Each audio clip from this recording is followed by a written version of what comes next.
Sweet corn pakodi ఇలా బరకగా grind చేసుకున్న తర్వాత ఇందులో కారం, పసుపు, ధనియాల పొడి,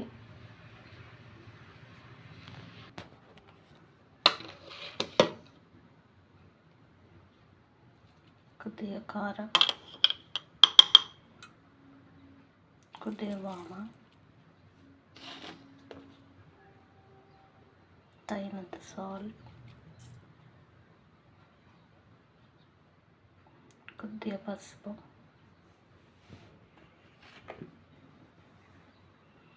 కొద్దిగా బియ్యం పిండి,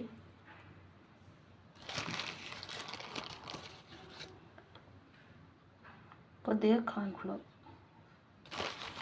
ఇవన్నిటిని మంచిగా ఫైన్గా మిక్స్ చేసుకోవాలి.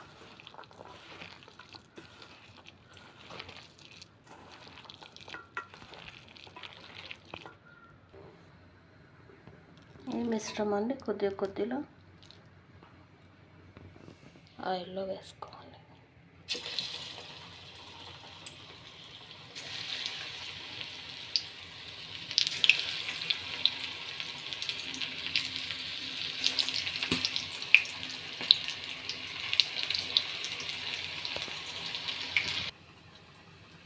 ఇంతేనండి స్వీట్ కార్న్ పకోడీ.